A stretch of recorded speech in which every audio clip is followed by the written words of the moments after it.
Welcome back to another episode of the House Husband Diaries. As always, I am your host, Carter C., and I'm super pumped about this episode. So, in this episode, I'm continuing the series of at that time I was, or that time I worked in, and just continuing to share kind of my professional work experience, some of my life. And today's episode is that time I was a carpenter and worked in construction.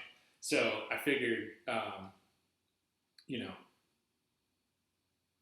this is a great time to wear like my, this is what I would wear on the construction site, and it's cold, and so why not? And it's fun. Makes me. I wish I had my tool belt on and my hard hat as well. But what I will say is, picking up where I left off. I just I've been disenfranchised or whatever, however you would say that, with financial advising after college.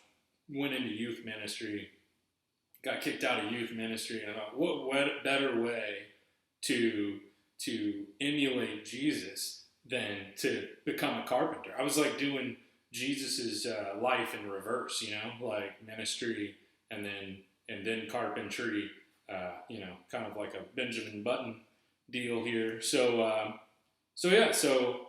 I got done with youth ministry, and like I said at the end of that video, I was dealing with some depression. I never really knew what that was before, and I just didn't really know. Things in my life weren't working out the way I thought they were. I was in my mid-20s. I had a college degree from a good college, and I just wasn't happy. I wasn't finding fulfillment. The finance world, the investing world it wasn't pushing my buttons. And then the youth ministry I thought was what I wanted to do, and then I'm just not seeing eye to eye with the youth ministry. And so I thought, I'm just going to go swing a hammer. I just need to go do some physical labor. I need to work and be so tired when I come home that all I can do is just sleep. I need to shut the brain off by just being physically tired. I had no construction experience other than doing some Habitat for Humanity type stuff. There was something called the Appalachian Service Project I did in high school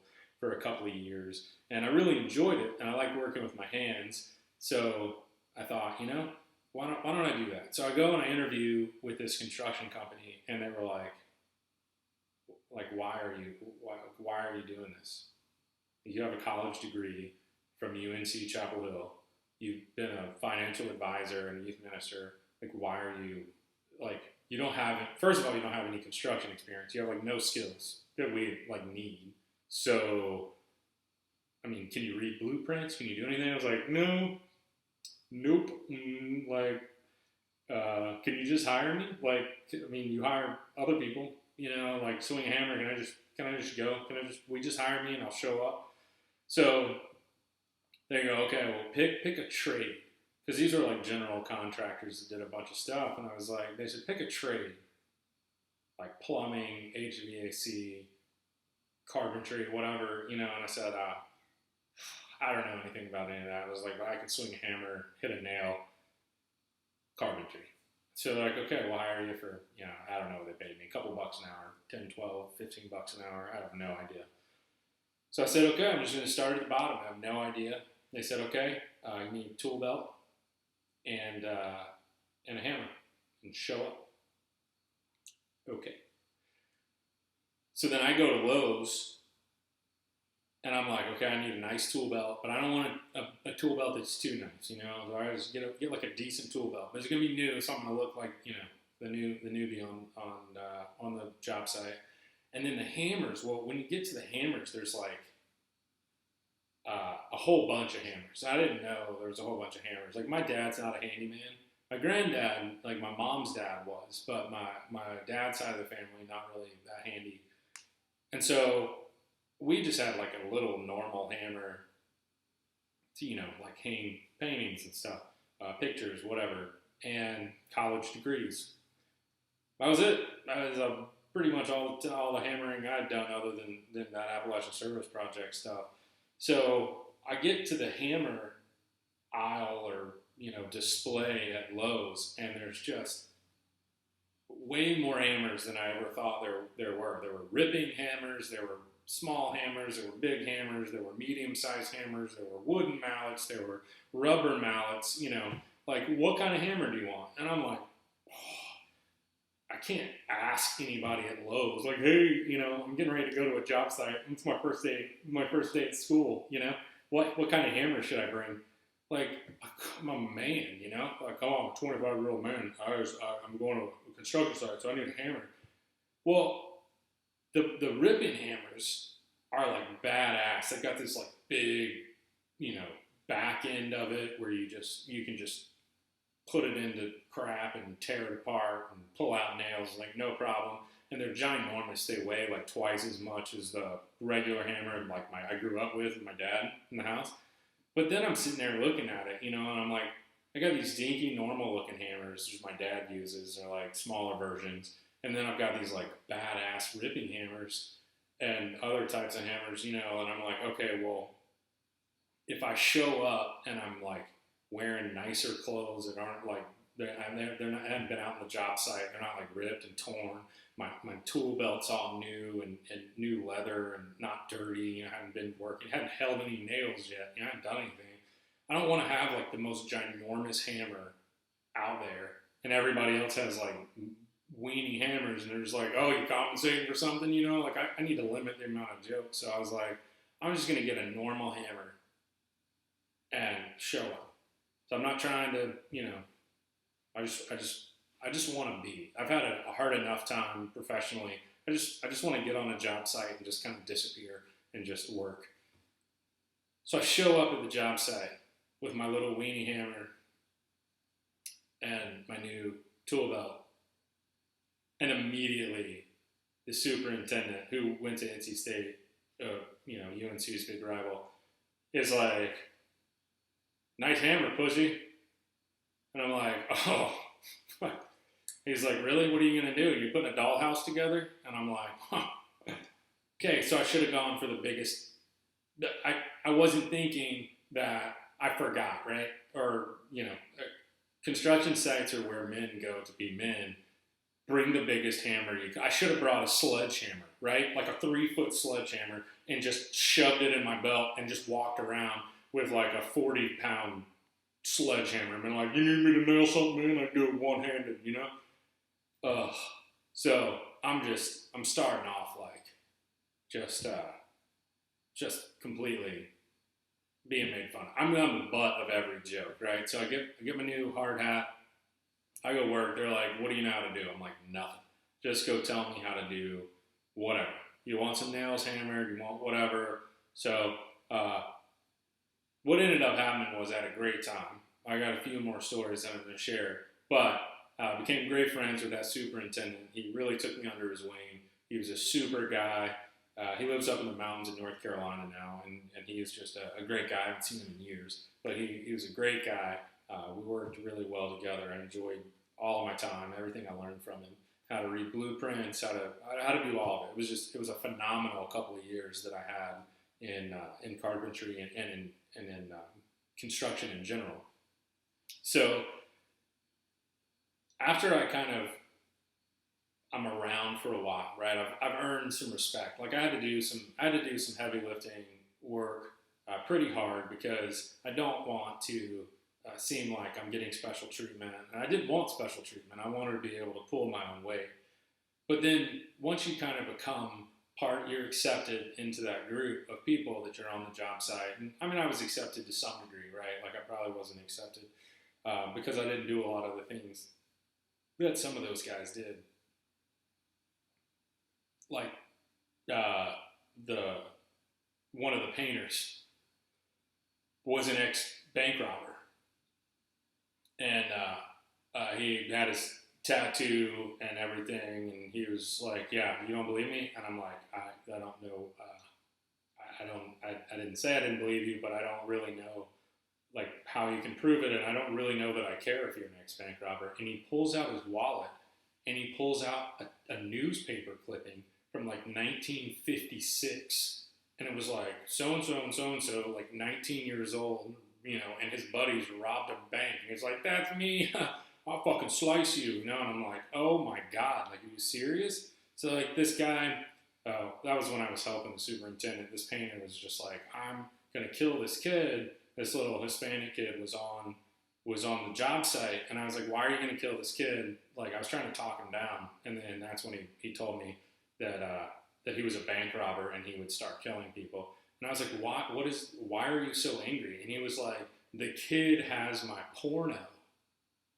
What? I'm like, why does a kid have, wait, why do you know that this kid has a porno? And why is it your porno? Like, why are you giving this kid a porno? I was like, I don't give people pornos. I rent them from the back of my car. Do you want one? I was like, no, what? You run like a VizArt video, like a Blockbuster for pornos out of the back of your Oldsmobile on the job site? And he's like, yeah, you want to see it? And I'm like, well, yes, I 100% want to see this. You like have like, you know, like you go on a date and you go through Blockbuster and you just peruse, you know, you got horrors, you got whatever. Like, do you have them listed? Like, I'm fascinated by the fact that this guy's running a rent like a Netflix 2005 version out of the back of his Oldsmobile just for porn. Sure enough, I walk out there. He has like this whole situation going on in his trunk of that car, and he was like, and that's why I'm going to kill that kid if he doesn't give me my porno back, because he owes me money or whatever, all this stuff. And I was just like, I need a new job. I don't want to be involved in this at all. I'm not trying to deal with ex-bank robbers and porno renters and craziness. So I'm like, but then I love it because I've got the most amazing stories, right? Like, you never run across this in real life. What is this? Like, who does that, you know? So then I'm out there, and this job site had like 75 people that worked on it. So it was fascinating. It was tons of people. So we were down in near Wilmington, North Carolina, in that area, and there's a group of there's a town called Lumberton, North Carolina, and there's a group of Native American, they're the Lumbee Indians, or the descendants of the Lumbee, and this guy that worked with us, his name is Boyd, and I don't know if he's still alive. I can't believe that he is. He was old as dirt. He had about 4 teeth when he worked with us, and he was great. But he was sitting there. We were putting like this extension on top of a wood fence, and he had the nail gun, and so me and another guy were putting these extensions up, and then this Mexican guy, and he really was Mexican, I'm not making that up, but he was a Mexican guy, and I don't remember his name offhand, but the Mexican guy and Boyd were working together, and they were putting up, and so the Mexican guy was holding up his he was holding up the extensions, and Boyd was using the nail gun, and he was just smart, you know, wow, wow, wow.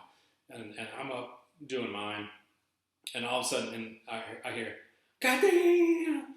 And we turn around and look, and I wish I could remember that guy's name, but he's like, son of a bitch. And we run over and we look, and there is a 3-inch nail. You can't see this, I gotta do it right here. There is a 3-inch nail with about that much sticking out of it. It had gone 2.5 inches into his forearm because Boyd had somehow there's a little depression on the tip of nail guns, and so it has to be depressed before it'll allow the firing mechanism to go, and so that's where you like put it on something and it pushes that, and then you can fire. Well, he had caught just the side of the extension we were putting on top of the fence, so it pushed that safety guard back, and when he pulled the trigger, the nail just shot into the guy's forearm, and then he goes, oh, just pulls it out, and he's like squeezing it, and he's like, and we're like, okay, we're good. I'm like, what?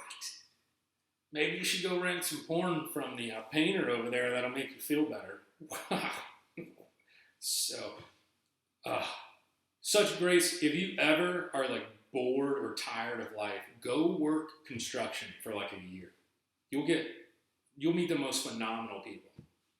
So we had of all these all these people on this job site. We had this group of guys that put in the drywall, and they lived like in Clinton or somewhere. And they would come in every morning and work hard, and they'd leave, and they'd go. And I was talking to this one guy, and he goes, man, I'm hungry. And I was like, why don't you get something to eat? He's like, no. I only eat one time a day. This guy weighed like 300 pounds. And I was like, you only eat one time a day? I was like, no way. And he was like, yeah. Oh, he was like, don't get me wrong. He was like, when I eat, I eat. He was like, I'll eat like 12 chili dogs. I'll fry up a whole chicken. And I was like, what? You just eat one time a day and then you eat like 42,000 calories in one sitting? Like that is so unhealthy. That is outrageous. Why can't you just stop and have lunch? Like like have a Mountain Dew and a Twinkie or something. That would be better than 14 hot dogs. It was crazy. Or 12 hot dogs is what he had said. So I'm like, okay.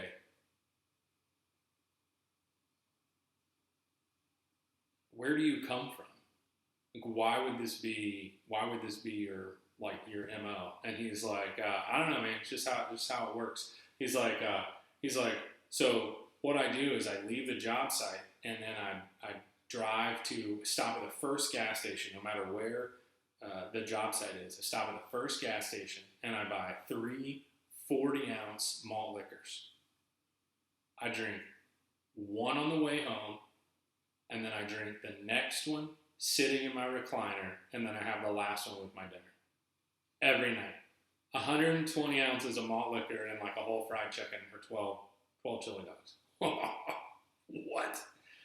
Oh, that's amazing. So this guy is missing one day.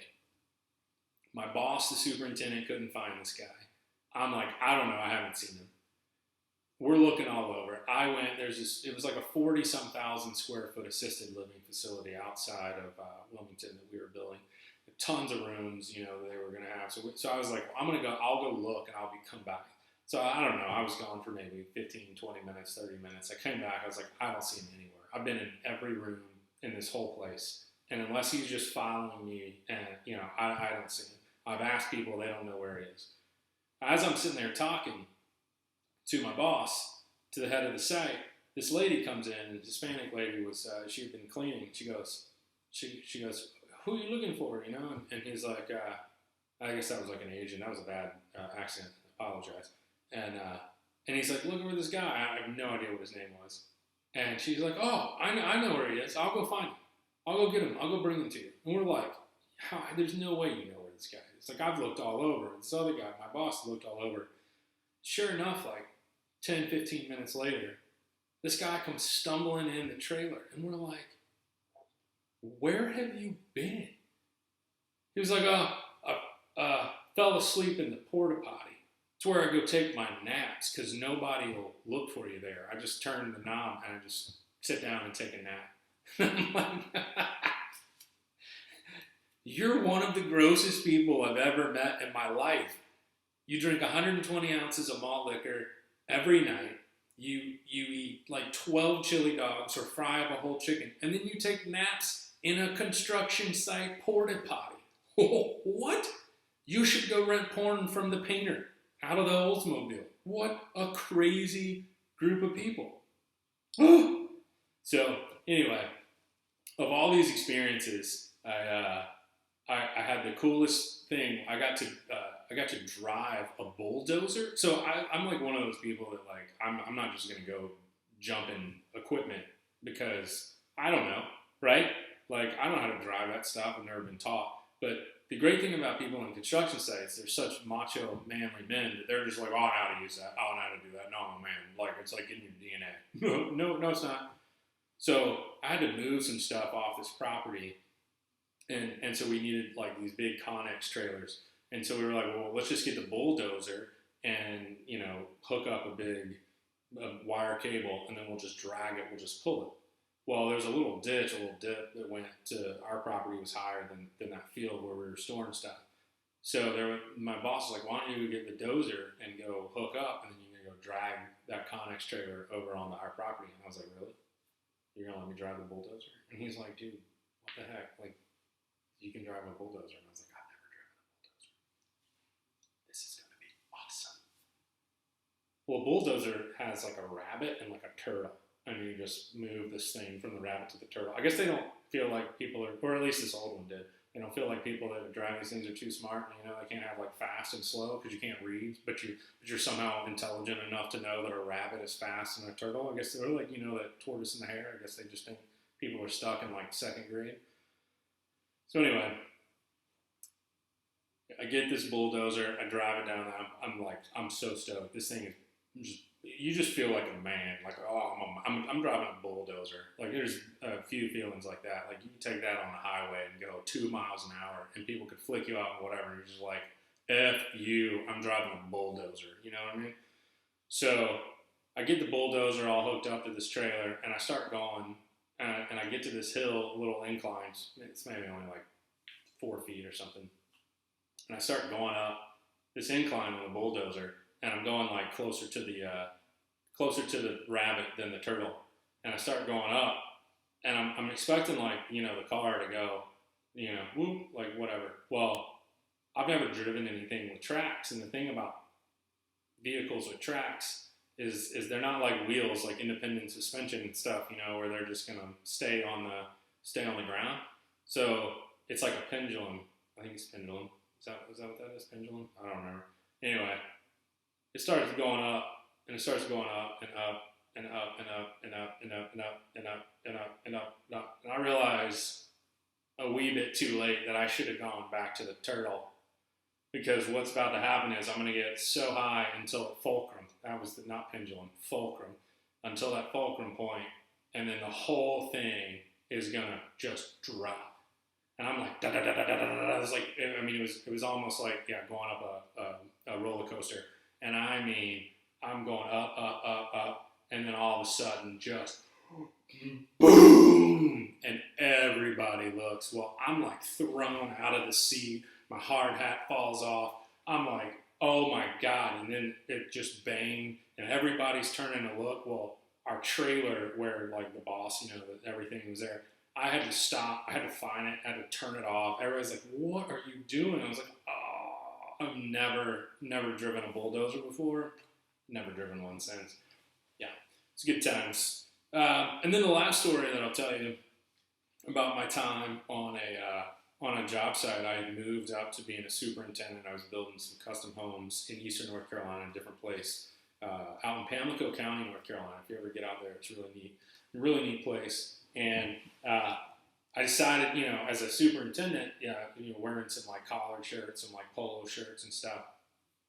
And I've always been a fan of like Easter egg colors, like pastels and stuff. So I'll wear like pants, pink pants, yellow pants, blue pants, seafoam green pants, pink shirts. Like I don't care. I think it's fun. Just a little bit of my personality in my clothes. So I'm out there in jeans, boots, steel-toed boots, and a pink polo.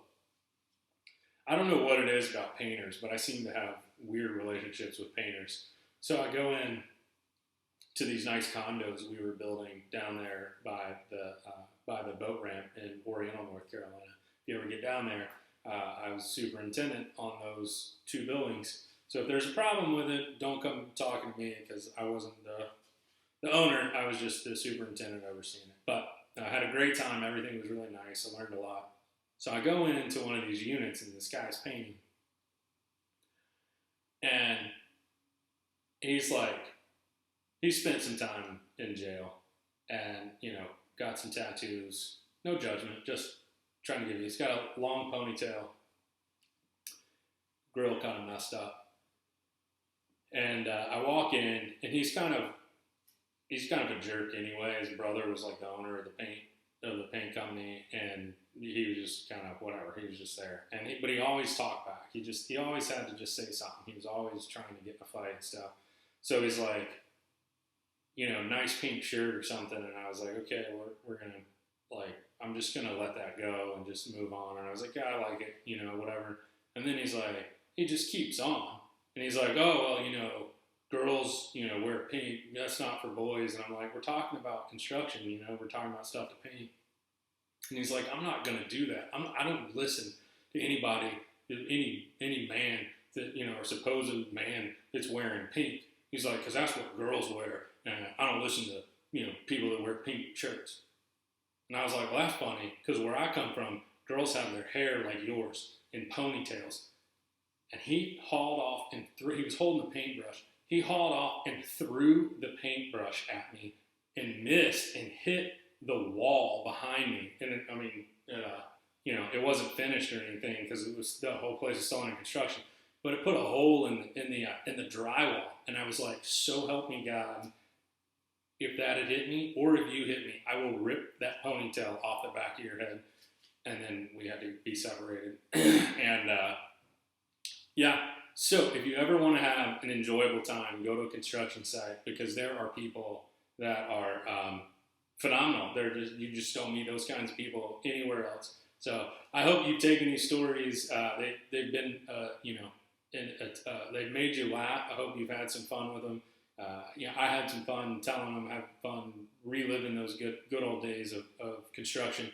But leave me some comments if you've ever had any similar experiences on a construction site, or if you've had different experiences. Let me know. Love to chat and just meet more people. That's why I'm doing this. So hope you all have a great day. Thanks for listening. Thanks for watching, and I'll see you on the next episode of the House Husband Diaries.